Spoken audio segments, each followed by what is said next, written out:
having to do with North Korea. But I think your approach is a much better one.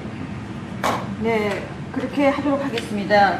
김 위원장이 바이든 전 대통령을 만나고 싶죠 하지는 않았지만 말은 만나고 싶어 할 것 같습니다. 그래서 그런 그 시도를 하겠고요. 내가 한국의 지도자들을 여러 분을 만나봤는데 제 개인적인 생각으로는 대북 정책이 그렇게 적절하지 않지 않았나 하는 생각이 듭니다. 그래서 이 대통령께서 그 적절한 대북 정책을 통해서 좀 더 그 진전이 있었으면 하는 생각입니다. 저의 관여로 남북 관계가 잘 개선되기 쉽지 않은 상태인데 실제로 이 문제를 풀 수 있는 유일한 인물이 트럼프 대통령이십니다. So resolving this issue through my engagement is not an easy thing. And the only person that can make progress on this issue is you, Mr. President. 대통령께서 피스메이커를 하시면 저는 페이스메이커로 열심히 지원하겠습니다. So if you become the peacemaker, then I will assist you by being a pacemaker. That's good. We can do big progress, I think, with North Korea. Absolutely. 네, 북한에 대해서 큰 진전을 함께 이루어 나갈 수 있다고 믿습니다. 감사합니다. Thank you very much. Thank you very much. Okay. Good job. Okay, questions, please. Mr. President, when you met with Russian President Vladimir Putin, how soon did he say that he wanted to sit down with Ukrainian President Zelensky so no agenda is set? Well, that's going to be up to them. It takes two to tango. I always say it. And they should meet, I think, before I have a meeting and probably close the deal. But I think it's appropriate they meet. They do not exactly get along well, as you can understand. And I'm sure it's a meeting that perhaps he didn't like. But he wasn't happy about coming to the United States either. That was a big concession, and I appreciate the fact that he did. You know, I've always had a very good relationship despite a fake Russia haunt that we had. But we've always had a great relationship, very good relationship, strong relationship with Russia. That's a good thing, not a bad thing, by the way. That's a very good thing. And it's good to get along with Kim Jong-un, and it's good to get along with everybody, including President Lee. It's good to get along, and I get along with the foreign leaders. You see that with the biggest group of foreign leaders that we've ever had. Don't forget the European Union was here also representing a large group of countries just recently. So I believe that we're going to get that war straightened out. We're going to get it done. I don't know that they'll meet. Maybe they will. Maybe they won't. They'd like me to be at the meeting. I said, you guys ought to work it out. It's between you. It's not us. Now, in the meantime, we're not spending any money on, as you know, on Ukraine. We're selling military equipment to NATO. NATO now is taking in, excuse me, NATO now is taking in a large amount of money from the countries. They're taking in 5% of GDP versus 2%. They're paying the 5%. They never paid the 2%, most of them, or a lot of them. NATO has a lot of money. We are selling military equipment to NATO at full price. And NATO's distributing that equipment to wherever they are, I mean, perhaps to Ukraine. So NATO's working with Ukraine. Biden was giving hundreds of billions of dollars, just willy-nilly, just giving money. He had no idea where it was going.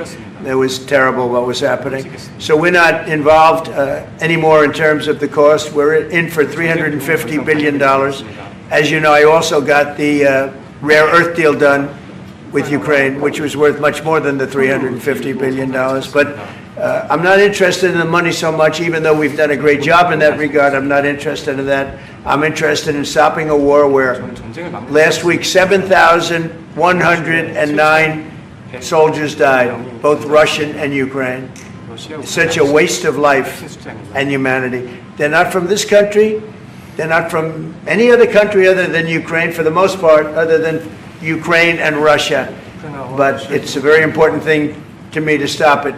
I stopped 7 wars that were raging, one for 31 years, the Congo, and as you know, Rwanda, one for 35 years. I don't have to go into them, you know the list better than I do.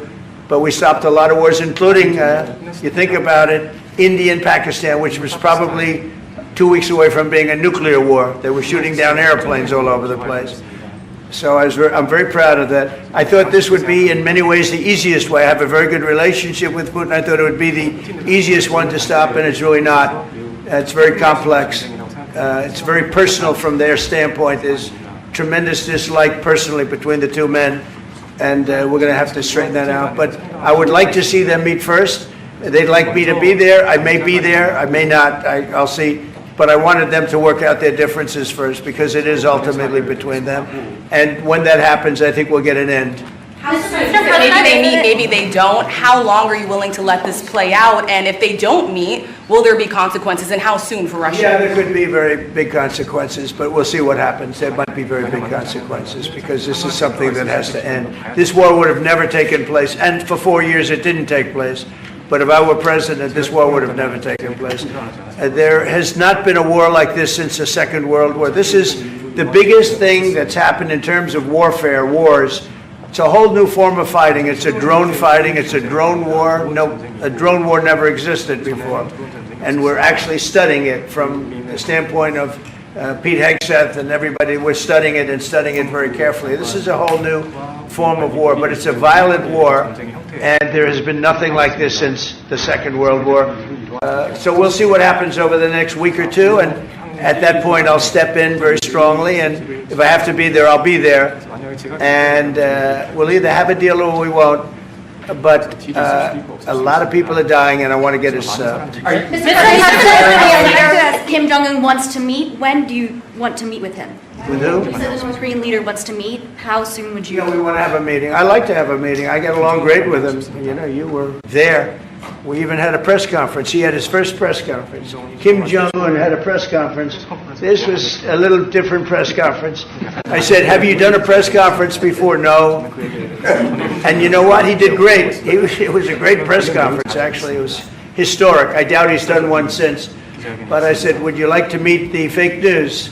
Because whatever you want to do. And they came in like you've never seen anything like it. And then he said, enough. And that was the end of the press conference. That was the end. It ended very rapidly. But I think he had a good time. I look forward to meeting with Kim Jong-un in the appropriate future. Would you reduce the number of forces in South Korea so that the United States could have more flexibility in the region? Say it. Would you consider reducing the number of U.S. forces in South Korea so that the United States can have more Well, flexibility? I don't want to say that now because we've been friends and we're friends. And look, we have a lot of people over there. We have over 40,000 troops in South Korea. As you know, South Korea agreed to pay for that during my last term. And then when Biden came in, they complained to Biden that I wasn't a nice person. And he agreed not to pay. He gave up billions of dollars. We were getting paid billions of dollars. But then Biden ended that for whatever reason. It's unbelievable that he did. But we have a very good relationship militarily. They would say, but we gave you land. I said, no, you didn't. You lease us land. There's a big difference between giving and leasing. And maybe one of the things I'd like to do is ask them to give us ownership of the land where we have the big fort. You know, we spent a lot of money building a fort. And there was a contribution made by South Korea, but I would like to see if we could get rid of the lease and get ownership of the land where we have a massive military base. Okay? Would you go? Thank you, Mr. President. How are you planning to make? I also want to ask this question to Mr. President. Who are you with? I'm Song Mi-jin. I am from South Korea's Arirang TV. Good. Thank you so much. So, as mentioned earlier, United States is South Korea's most important and closest ally. So, in this point of view, I would like to ask you and also President Lee, what do you think are the key ways to make the South Korea-U.S. alliance greater? Well, I think it's great now. I feel very warmly toward South Korea. I will tell you that I have a lot of people in business that I deal with that are from South Korea. They love Trump because they feel I've saved. It would have been a disaster. You're only 60 miles away from Seoul. They don't even need nuclear. They have their cannons, you know, howitzers, and they have them buried in the mountain. You know what I'm talking about.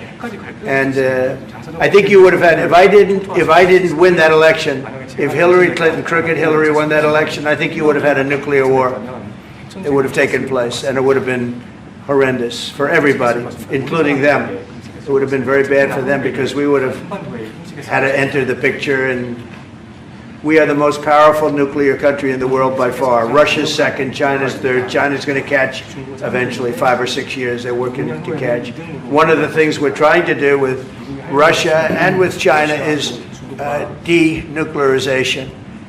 and it's very important. One of the things I discussed with President Putin the other day, it wasn't just that, it was also other things. And I think the denuclearization is it's a big aim, but Russia's willing to do it, and I think China's going to be willing to do it too. We can't let nuclear weapons proliferate. We have to stop nuclear weapons. The power is too great. Okay? Thank you. President, I'd like to ask you further question about South Korea and U.S. alliance. I'm Anna from the Korea Times, and I'd like to ask you about the trade deal that's on the table. You mentioned about the shipbuilding industry, and President Lee mentioned about the manufacturing industry. And what other areas or sectors that you intend to focus on this trade deal? Because Korea is bringing in many investments and create jobs as well. So I'd like to know the opinions of both, how to get a beneficial outcomes for both countries through this deal. Well, we're going to get along great because we really sort of need each other. We love what they do. We love their product. We love their ships. We love a lot of the things that they make. And they love what we have. We're dealing with them on Alaska having to do with the oil. You need oil and we have it. So we have a big advantage in that way. We have more oil and gas and coal and energy than any other country in the world by far. No, for whatever reason, God was very good to us. He gave us the greatest. We didn't use it. We started to use wind. Wind doesn't work. They started to use solar panels that took over the land all over the Midwest, where the farmers said, what happened to my land? They'd have a 10-mile by 10-mile solar field that they couldn't farm. The most valuable farming land in the world, probably the most vibrant in the world. And they put solar plants all over the place. It's ridiculous. Big, massive black fields of solar that all comes out of China. All plastic, all comes out of China. But we have the greatest amount of energy in the world, and we're dealing with South Korea, as you know, in Alaska, and we're going to be making a deal, a joint venture with South Korea. Japan is involved also, very strongly involved.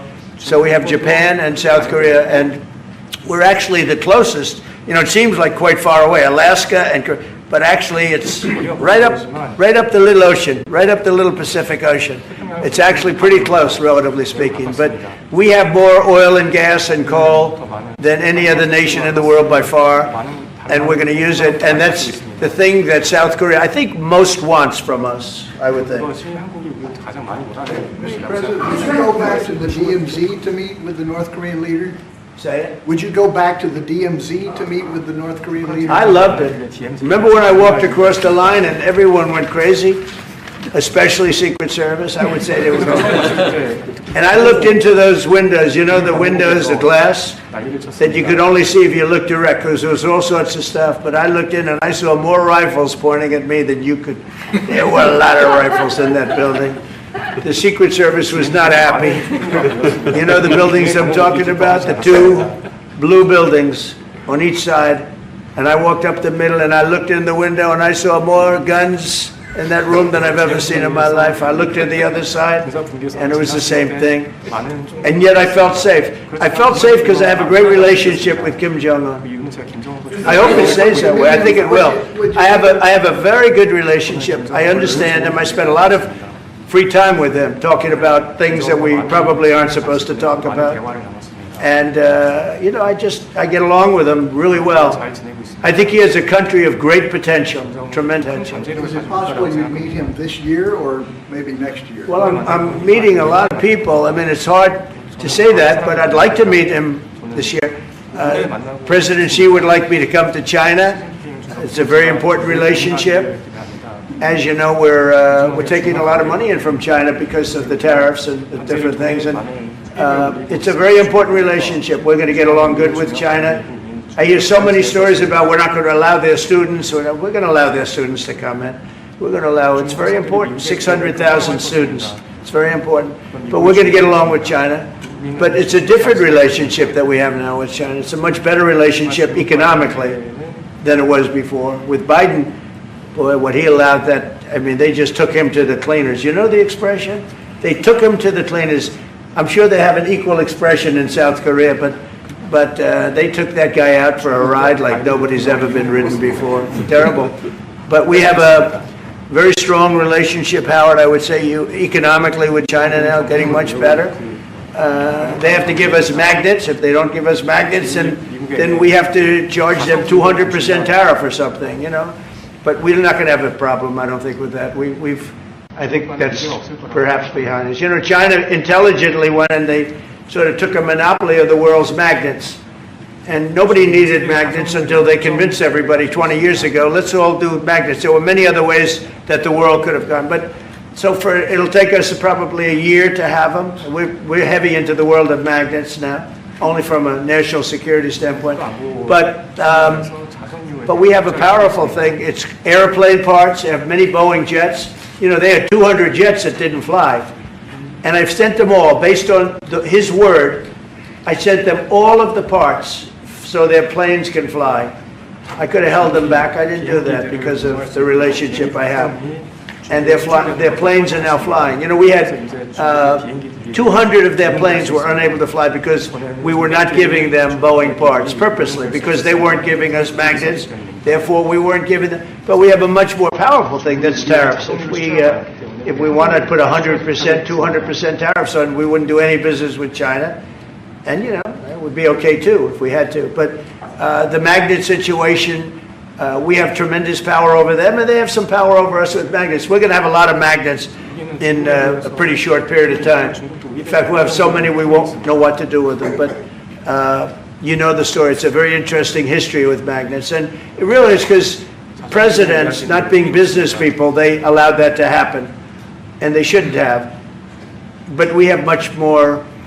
I mean, look, in terms of playing the cards, we have much bigger and better cards than they do.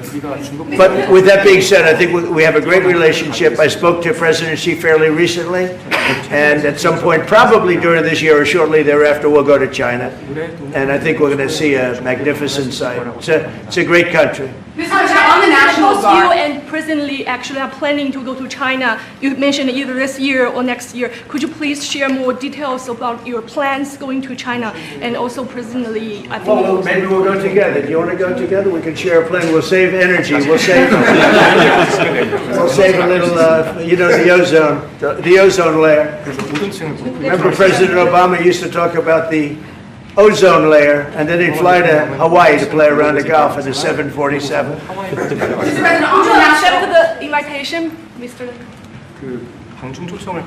중국에서 만약 It was sort of meant jokingly, but if you want, you can go. 대통령하고 같이 가면 좋겠습니다. I would like to go together with President. Do I accept? Does he accept? If you want to go, I'm going to get special permission. I'm sure you can go. But we're going to have a great relationship with China. I mean, it's happening. You see it. It's happening.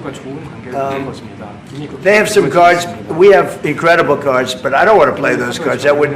If I played those cards, that would destroy China. I'm not going to play those cards. Mr. President, on the National Guard, you've talked a lot about Democratic-run cities and states. Would you also consider sending the National Guard into red states and red cities that are also seeing high crime? Sure, but there aren't that many of them. If you look at the top 25 cities for crime, just about every one of those cities is run by Democrats. And you know, one of the bad things they did, cashless bail, if you look back on time, when they allowed a murderer out that afternoon, you know, he'd kill somebody and then a couple of hours later he's walking the streets again, oftentimes killing again rapidly. Cashless bail is a disaster. You saw we had a news conference today on that. We're wiping it out in D.C., immediately wiping it out. It started in New York, I must tell you, and it's been a horrible thing for crime, especially violent crime. So we're going to end cashless bail, yes. Thank you. When will you deploy to Chicago, and how long are you keeping troops here in We heard Washington, a little D.C.? discussion. I really want to be appreciated. You know, when we go into a city and wipe out the crime, so D.C., it sounds so horrible. I'm embarrassed to say it in front of you because they don't have anything like this. Washington, D.C., sir, has not had a murder in 11 days. Now, he's saying that's a horrible thing to hear because they don't have murders for ever. But Washington, D.C., if you go back and check, it's been many years since we went a week without having a murder. Now we haven't had, and I would say that Washington, D.C. right now is much safer than Seoul. You know why? Because we have a friendly neighbor. We have more friendly neighbors. You have a different kind of problem. We all have different problems. But Washington, D.C. is a very safe city right now. People are going out to dinner. Restaurants are opening. Restaurants that were going to close are now going to stay open. Friends of mine are going out to dinner all the time. They didn't go out to dinner for 4 years. It went rampant during the Biden years. Just rampant.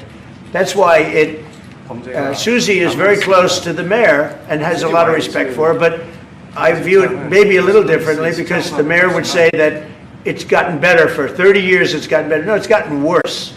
And the worst day of all was when we just got to office for the second time, and it's in very bad shape. So the mayor shouldn't be saying that violent crime has been getting better. It's been getting much worse.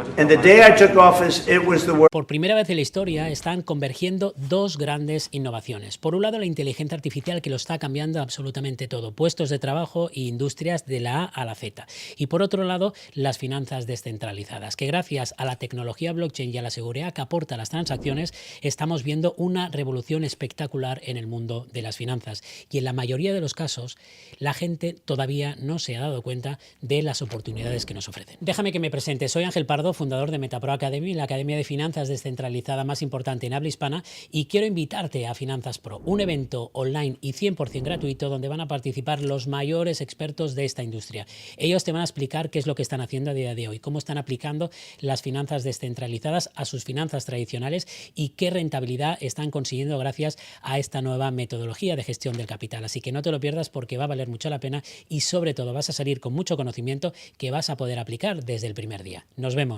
And ask, Biden could have done this by himself. I did. I said, close the borders. We had the great Tom Homan. We had Christie, as you know, Christie Noem, who did a fantastic job. She's doing a fantastic job. Pete Hegseth has been incredible with the, as I call it, the Department of War. You know, we call it the Department of Defense, but between us, I think we're going to change the name. You want to know the truth? I think we're going to have some information on that maybe soon, but I think because you know, Department of Defense. We won the World War I, World War II. It was called the Department of War. And to me, that's really what it is. It's defense is a part of that. But I have a feeling we're going to be changing. I'm talking to the people. Everybody likes that. We had an unbelievable history of victory when it was Department of War. Then we changed it to Department of Defense. So that's a little thing, has nothing to do with your country, but it's something that I think you're going to be hearing about or seeing about over the next couple of weeks. Probably that change is going to be made over the next week or so. Are there two Koreas, North and South, or is there one Korea waiting to be unified? Well, I know it is two Koreas. I mean, you know, there was one Korea. It was a very large country and a very powerful country. And it was a country that went to war with China. President Xi explained it. Went to war with China many times over the last 2,000 years. You had many, I think he told me 51 times.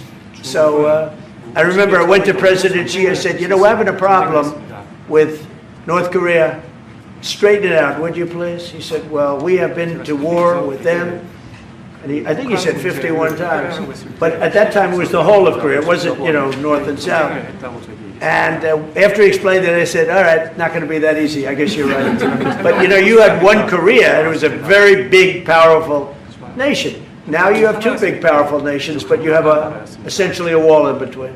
Can you elaborate comments, the post and comments you made on South Korea early this morning, like raids on churches, going into U.S. military base, purge, revolution.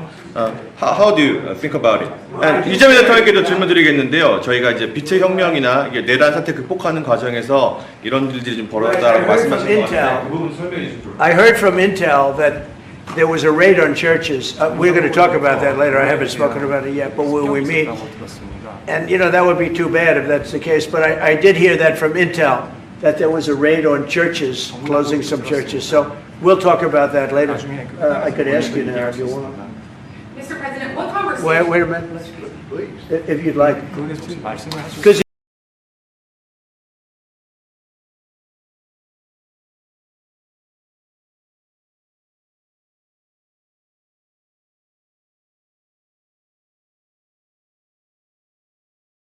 It didn't sound to me like South Korea. 제가 생각할 때는 한국에서 일어날 법한 일 같지는 않았습니다. 아주 간단하게 말씀을 드리면 지금 대한민국은 아시는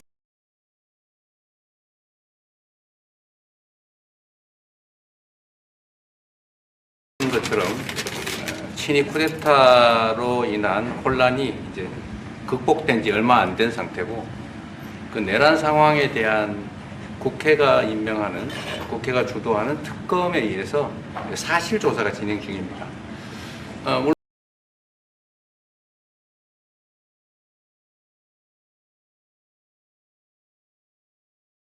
물론 저의 통제하에 있지는 않지만 하여튼 대한민국 검찰이 하는 일은 검사가 하는 일은 팩트 확인, 팩트 체크인데 미군을 직접 수사한 게 아니고 그 부대 안에 있는 한국군의 통제 시스템이 어떻게 작동했나를 확인한 것 같습니다. 나중에 좀 더 자세히 설명을 드리도록 하겠습니다. So it hasn't been long since Korea has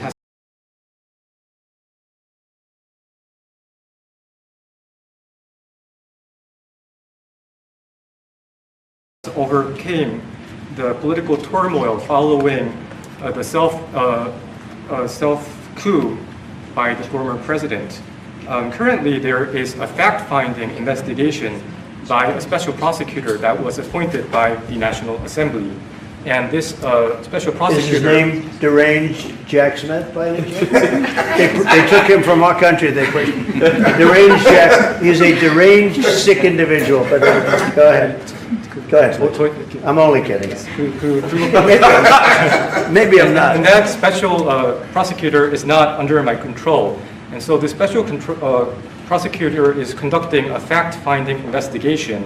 And I would like to explain about what you said about U.S. bases. They did not conduct a search and seizure of American bases, but they looked into the chain of command and the control system of the Korean military.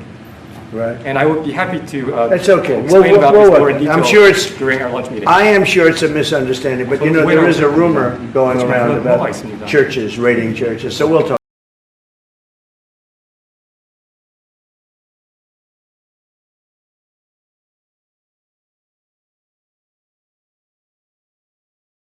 I'm sure that's going to be worked out fine. Yeah, please go ahead. Mr. President, what conversations have you had with Israeli Prime Minister Benjamin Netanyahu about what is going on in Gaza? There was a UN-backed report that said there was a famine in Gaza. Based on what you know and what you've been briefed on, do you agree with that? So I mean, I deal with Bibi Netanyahu quite a bit, and we had great success, obviously, in Iran. We knocked out their nuclear threat. That would have been a horror show having them have a nuclear weapon. They would have used it too. We did very well there. Right now, they're talking about Gaza City. There's always talking about something. At some point, it's going to get settled. And I'm saying you better get it settled soon. You have to get it settled soon.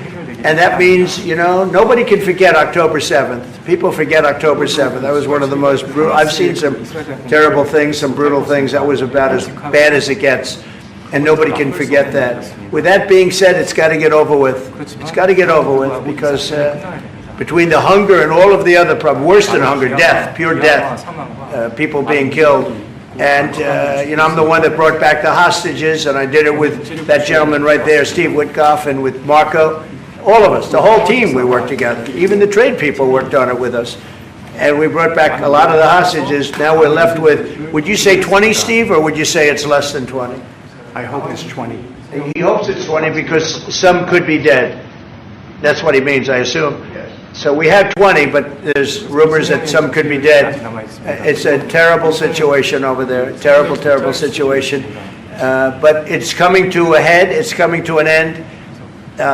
We are sending, you know, we sent $60 million of food over there just recently. And I don't even know if people know it. We distributed ourselves. We're giving a lot of food, spending a lot of money on food, getting it over there. We have a lot of food. We have a lot of oil, and we have the greatest farmers in the world. So we have a lot of food, but we're sending a lot of it over to Gaza, and we're feeding a lot of people. But with all of that being said, it's a lot of people to feed. And I think that we will have, I think within the next 2 to 3 weeks, you're going to have pretty good, conclusive a conclusive ending. And it's a hard thing to say because they've been fighting for thousands of years. If you want to know, that's been a hotbed forever. But I think we're doing a very good job. But it does have to end. But people can't forget October 7th either. Do you plan to attend APEC summit to be held in Korea? Summit in South Korea? Yes, South Yeah, I'd Korea love in to. November. I'd love to. Last time I spoke in front of your parliament, and I love doing that. Beautiful respect they had for our country, and a beautiful room. I remember how beautiful it was, and I enjoyed doing it. No, I could see going. I think I'm going for a trade meeting to South Korea pretty soon. You're hosting a trade meeting, so I can sneak away from that trade meeting, and we'll go and do something for the president if he'd like me to do that. Okay? But so we'll be going there fairly soon. If you attend, then it's a good chance to meet up Kim Jong-un again, or maybe Xi Jinping. Then how do you think of it? You mean set them up together? Yes. That'd be interesting. We'll arrange a meeting between you and Kim Jong-un. Would you like that? That's a very tough question right now. I don't know where that question is leading. Anyway, look, I get along great with Kim Jong-un, and if whatever I can do having to do with South Korea and getting people together, you should get together, right? Yes, ma'am. Yes. Smile. Yeah. I want to ask. Turned out to be the worst one in the room. I want to ask about MASCA project. MASCA project. Make great again. Shipbuilding. Yeah. Yeah. Oh yeah, sure. Yeah. We're going to do that. Yeah. I think we're going to do that very strongly. We're going to have a big, within a period of, it takes a while. That's a hard one to start. Some companies you can start easily. Shipbuilding's a tough one to start, but we'll be doing that. Now, with that being said, we make the best submarines anywhere in the world. We make submarines. We're 25 years ahead of anybody else in submarines. So we do that. We do that. But we really gave up the shipbuilding industry foolishly many years ago, but we're gonna start it up again. We're gonna be making our own ships again soon. Okay, how about one or two more? Have you been briefed on the search of John Bolton's home and office from Friday? Have you been briefed I on have that? not been briefed. No, I read it just like you did. I was never a fan of his. I thought he was stupid. I thought he was, a guy that only wanted to go into war. He liked killing people. I thought he was essentially a bad guy, but I'm not involved in that. No, you'd have to ask Pam Bondi about that. Are more raids coming, sir? Are more raids like that coming, sir? Are more raids like the one on John Bolton's house coming? More raids? I don't know. You'd have to ask the Department of Justice. They raided my house, I can tell you that. They did a big raid on my house. They took away everything that wasn't pinned down, and they took away some of that too. No, they raided Mar-a-Lago. They started that. These were bad people that we had in our government before. They raided Mar-a-Lago. They went into my wife's area. They went into my son's area, my young son. And what they did was a disgrace. But how did it work out? I see. We're in the overall. I guess it didn't work out too well for them, did it? They are bad people. They're sick. They're sick people. And they came in with their guns into Mar-a-Lago, like 98 people. I wasn't there. Fortunately, I wasn't there. But they are very evil, very sick people, that group. And if they would have won the election, this country wouldn't exist as we know it. This country would have been a failed country. And now it's the hottest country anywhere in the world by far. We are the hottest country in the world by far. Okay, another question. One more on the president. Yes, sir, go ahead. Yeah. President Lee met with the Japanese Prime Minister before this summit. That's good. So is there something to discuss regarding the cooperation among the South Korea, U.S. and Japan? I think so. Look, Japan is a great ally of us, and I had a little bit of a hard time getting you two together because you're still thinking about comfort women, right? Comfort women. That's all they wanted to talk about was comfort women. And I thought that was settled a few times over the decades. But there is an overlapping problem with that. Perhaps I'm wrong in saying it. Perhaps this isn't right, but the whole issue of the women, comfort women, very specifically, we talked And that was a very big problem for Korea, not for Japan. Japan wanted to go. They want to get on, but Korea was very stuck on that. You understand? So I don't know. Perhaps you'd like to answer. It's a good question. It was hard getting Japan and Korea together because of what took place a long time ago. But Japan wants to do it, I can say. Korea is a little bit more tenuous, please. 지금 질문은 그 3자 협력에 대해서. 우리 한미일 협력은 매우 중요한 과제고 또 한미 관계의 발전을 위해서도 한일 관계가 어느 정도 수습이 돼야 됩니다. Trilateral cooperation among Korea, the U.S., and Japan is very important, and better Korea-Japan relations is also important for the Korea-U.S. relationship as well. 그래서 대통령께서 한미일 협력을 매우 중시하고 계시기 때문에 제가 대통령을 뵙기 전에 미리 일본과 만나서 대통령께서 걱정하실 문제를 다 미리 정리했다 이렇게 생각해 주시면 좋겠습니다. Because I know that President Trump, that you put emphasis on trilateral cooperation, Right. I made a visit to Japan before coming to the U.S. to settle the difficult issues that we have. Good. Well, Japan.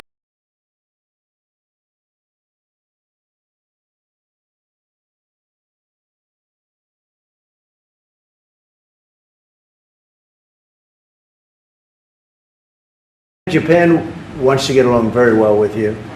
And I find them to be great people, great country, obviously. And they want very much to get along with South Korea. And you have something in common, you know, you want to solve the North Korea problem. But Japan very much wants to get along with you, and I'm sure they will. I find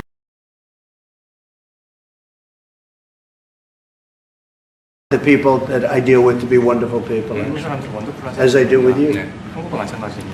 이번에 일본에 가서 이시바 총리를 만났을 때 그 전에 우리가 가지고 있던 여러 장애 요소들이 많이 제거됐다는 생각이 듭니다. So when I visited Japan and met with Prime Minister Ishiba, I realized that many of the obstacles that existed between our two countries have now been removed. True. During my term. We removed them during my term. There was an overlay a little bit, but we removed many of those obstacles during my term. And, you know, if you look at Prime Minister Abe, who was a great man, he was a great friend of mine, and he was assassinated. But he felt very warmly toward your country, I can tell you that. And the current Prime Minister, who I've gotten to know very well, feels the same way. So I think you're going to have a great relationship with Japan. Steve, go ahead. Just to close the loop on Gaza, is there a diplomatic push underway to try to get all this to end? Oh, there's a diplomatic push? No, is there? There has been, yeah, sure. Right now, Steve, I would say very serious diplomatic push. Marco or Steve, Marco, do you want to answer that first? Yeah, it's never stopped. We've always looked to find a solution there. Ultimately, as the President said, we want it to end. It has to end with no Hamas. Thank you, sir. Steve, where are we? I would say that we wouldn't be anywhere but for the President's truth last week, which was a statement to Hamas that they better get their act together and get to the peace table. But for that, it would have been all stalled. So, as usual, he is the man who moves it. Thank you, sir. Thank you. Thank you very much, everybody. 또 하나 우리가 의논해야 될 일은 군사 장비 구매에 대한 것입니다. 미국은 세계 최고의 군사 장비를 만듭니다. B2 버머 같은 것은 보셨겠지만 굉장히 성공적이었습니다. 이번에 최근에 그런 작전에서 이 B2 버머가 왕복 36시간을 비행을 했는데 전혀 아무런 문제 없이 임무를 마치고 성공적으로 다시 돌아온 것입니다. 거기에는 또 52개의 탱커도 들어갔습니다. 하지만 어쨌든 그 버머라든지 추격기 최고의 군사 장비를 가지고 있습니다. 한국이 이러한 미국의 아주 뛰어난 군사 장비를 많이 구매할 것을 기대하고 있습니다. 다시 한번 이재명 대통령을 네, 대통령님 감사드립니다. 이렇게 시간을 내주셔서 우리 대한민국 국민을 대표해서 감사 말씀을 드리면서 우리 대통령께서 이 오벌 오피스를 새로 꾸미고 있다는데 정말로 밝고 황금색으로 빛나는 게 정말 보기 좋습니다. 품격이 아주 있어 보이고 미국의 새로운 번영을 상징하는 것 같습니다. Mr. President, let me begin by thanking you on behalf of the Korean people. I would like to thank you for giving your time for today's meeting. And I heard that you recently redecorated the Oval Office, and I would like to say that it looks very bright and beautiful, and it has the dignity of America, and it symbolizes the new America. 미국을 다시 위대하게 만드는 것이 우리 대통령님의 꿈인데 미국이 다시 위대하게 변하고 있는 것 같고 그게 다우존스 지수에서도 그게 나타나는 것 같습니다. 제가 보니까 사상 최고치를 경신하고 있던데 오늘은 잠깐 조정되고 있지만 아주 훌륭하게 미국이 다시 위대해지고 있는 것 같습니다. I believe that making America great again is your goal, and I believe that that is what is currently taking place in America. And I think the most symbolic thing of that is the Dow Jones Index, which reached a record high recently, although it went down a bit, but it reached a record high. And so I think that America is becoming great again. 말씀하신 조선 분야뿐만이 아니라 제조업 분야에서 르네상스가 이루어지고 있고 그 과정에서 대한민국도 함께 하게 되기를 기대합니다. So I believe that there is a renaissance taking place not only in the shipbuilding sector but also in the manufacturing industry, and I hope that Korea can be a part of that renaissance. 그리고 또 한 가지 제가 꼭 말씀드려야 될 것이 대통령님의 평화를 지키는 기간의 미국의 역할을 넘어서서 새롭게 평화를 만들어가는 피스메이커로서의 역할이 정말로 눈에 띄는 것 같습니다. And one thing that I wanted to say to you is that America's role not as a keeper of peace but a maker of peace is being more is emerging more evidently. 유럽, 아시아, 아프리카, 중동 뭐 여러 곳에서의 전쟁들이 이제는 트럼프 대통령님의 역할로 휴전하고 평화가 찾아오고 있습니다. Many wars in Europe, in Asia, in Africa, and in the Middle East are coming to peace because of the role that you are playing. 세계 지도자 중에 전 세계의 이런 평화 문제에 대통령님처럼 이렇게 관심 가지고 실제로 성과를 낸 경우는 처음으로 보여집니다. So among the many world leaders, I believe that you are the only leader who has made such accomplishments. 그리고 가급적이면 전 세계에서 유일하게 분단 국가로 남아 있는 한반도의 그 평화를 좀 만들어 주셔서 김정은과도 만나시고 북한에 트럼프 월드도 하나 지어서 거기서 저도 골프도 칠 수 있게 해주시고 그래서 전 세계가 인정하는 정말 세계사적인 평화의 메이커로서의 역할을 꼭 해주시기를 기대합니다.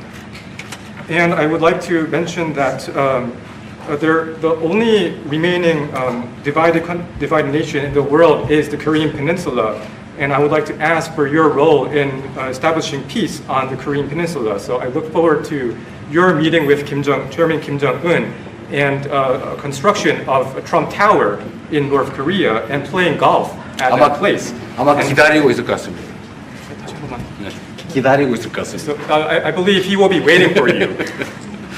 그리고 마지막으로 든든한 한미 동맹을 기반으로 대한민국이 성장 발전해 왔고 앞으로도 이 한미 동맹을 군사 분야뿐만이 아니라 경제 분야 또 다른 과학 기술 분야까지 다 확장해서 미래형으로 발전시켰으면 좋겠습니다.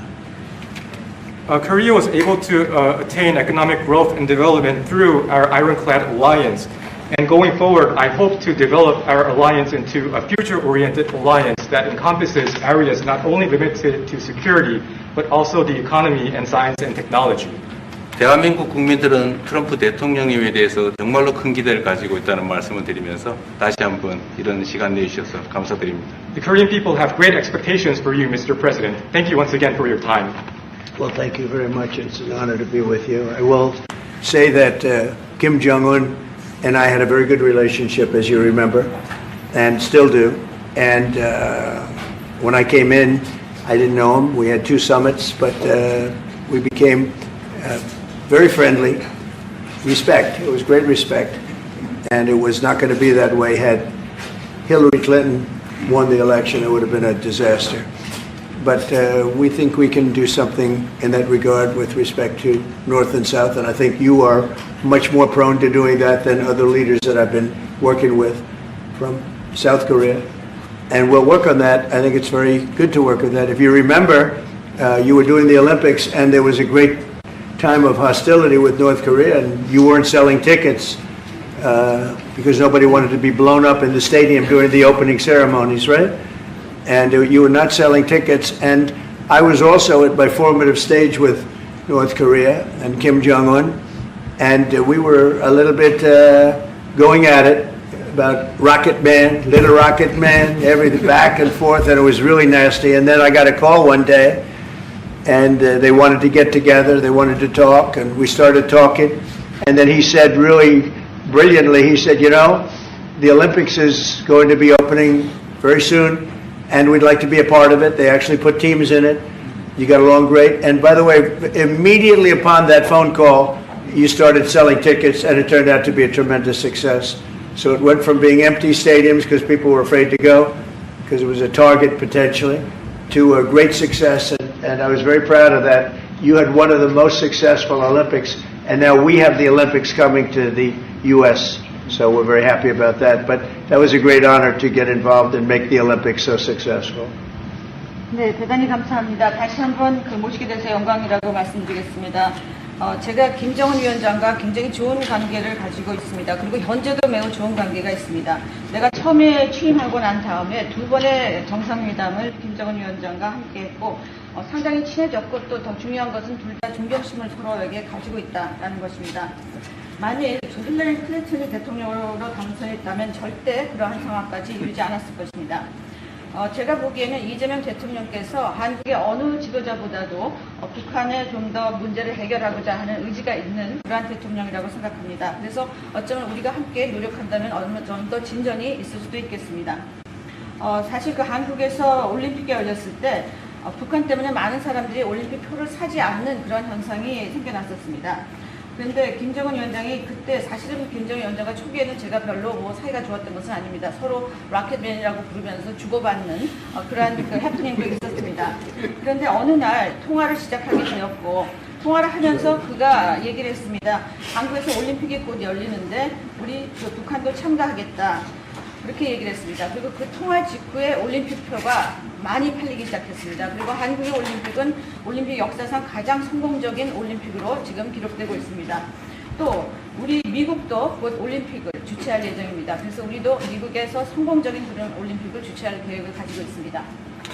김정은 위원장 말씀을 하셔서 그런데 사실 대통령님 덕분에 이 북한하고 이 한반도 관계가 매우 안정적이었습니다. 그런데 사실 그 이후 대통령께서 미국 정치에서 잠깐 물러서 있는 그 사이에 사실은 북한의 미사일도 많이 개발됐고 핵폭탄도 많이 늘어났고 진척된 것도 없이 한반도 상황은 정말로 많이 나빠졌죠. Mr. President, you mentioned about Chairman Kim, and thanks to your efforts when you were in office during your first term, the situation on the Korean Peninsula was stable. But during the hiatus where you were out of office, North Korea developed further its nuclear and missile capabilities, and that led to a deterioration on the situation of the Korean Peninsula. And they wouldn't have done that. They would not have done that if I were president. That 내가 was not going to 만약에 happen. 대통령이 당선되었다면